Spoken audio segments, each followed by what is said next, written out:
Hi everyone. Um, I wasn't really meaning to record anything today, but I was reading my Bible and I just felt like there are some things I would like to share with you. Um, Siguro yung ilan din sa mga thoughts na naiisip ko at mga bagay na pinagdadasal ko that I would like to share with you because maybe some of you are also thinking those things or having trouble with those things. And I hope that through this reflection, ay makagaan din ang loob ninyo.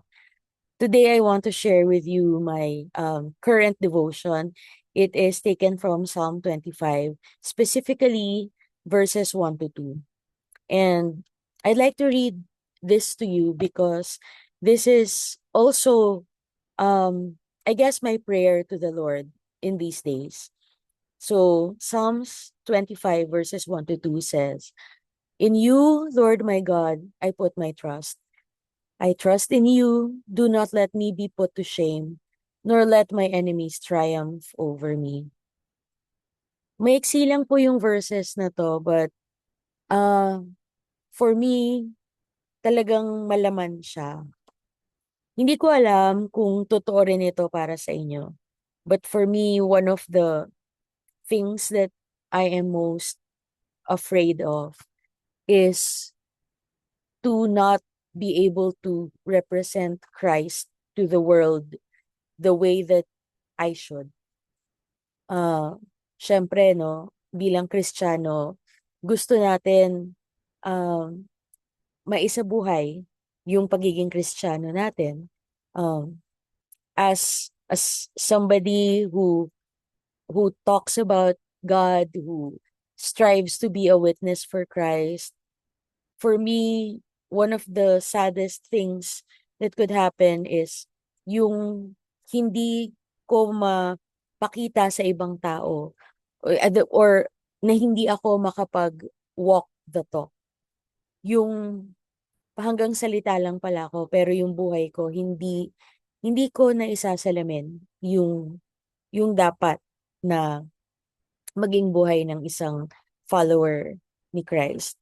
And you know, sometimes I feel so guilty when may mga nagagawa akong parang ay hindi yata to trabaho na isang Kristiyano, parang gano'n. Sometimes I catch myself getting irritated at people or circumstances. Minsan nakakapagsalita ako ng hindi maganda or sometimes I'm not able to perform my duties to the best that I can. Marami akong pagkukulang. Parang nakaka-guilty. Parang minsan naisip ko, Lord, ah, parang nagkamali yata kayo ng pagpili sa akin. Parang I may not be the best witness for you. And yeah, it's something that saddens me a lot when I think about it. And that's why this is my prayer these past days, and especially ngayon nung sa devotion ko. In you, Lord, my God, I put my trust. Not on my own accomplishments, not on the good deeds that I can do. Because really, when it comes down to my everyday experiences, hindi naman talaga lahat ng good deeds ko ay very good. Sometimes I'm able to do good things, but the motives behind them are not exactly that pure. So, hindi ko pwedeng panghawakan yung mga ginagawa ko lamang sa pang-araw-araw. And what else can I put my trust in but in God? That's why in this prayer, in you, Lord my God, I put my trust. I really feel it in my heart that there's no one else I can turn to or put my trust in except the Lord. It says here also, I trust in you. Do not let me be put to shame, nor let my enemies triumph over me. In David's time, when he wrote this, probably he was talking about the enemies that pursue him, yung mga humahabol sa kanya, yung mga kaaway niya na gusto siyang patayin. Sa buhay ko naman, thankfully, wala namang humahabol sa akin. Wala naman ako mga ganong kaaway. But it doesn't mean that I don't have my own enemies. The enemies that I have are probably things that cannot be seen. I don't know about you, but probably as a Christian, you also feel that you have enemies, things that go, that work against you, like maybe temptations or maybe um, sins that have a foothold in you, in your heart. Maybe, maybe you have some kind of struggle or maybe some kind of trial that you're going through. Or maybe you have people around you that question your being a child of God. Enemies, the things that make us doubt, the things that might serve to weaken our faith, or that might make us question whether God is really sovereign in our lives. Um, and yeah, I I do have those enemies in my life right now. Things that make me doubt myself and my relationship with God. Sometimes the enemy whispers, when when I'm at my lowest, when depression starts kicking in, or when there's anxiety in me, and the devil whispers, you're not worthy. Hindi ka naman talaga karapat-dapat maging Kristiyano. Bakit ka pa ba't ka pa nagpapakahirap sumunod sa kanya, eh, hindi mo naman talaga kaya. You might as well give up now. Things like that, no? And it's really difficult sometimes walking with the Lord because minsan yung kaaway hindi mo nakikita. Minsan ang kalaban natin yung mismong isip natin, yung puso natin, yung mga nararamdaman natin. That sometimes we want to do what's right, but it's very difficult to follow God because yung heart natin parang wala doon. Parang ayokong sumunod kasi mahirap. Or natatakot akong sumunod kasi wala yan sa comfort zone ko. Or baka pag baka baka pag sumunod ako, hindi ako saluhin ni Lord. Alam niyo yun, yung may takot.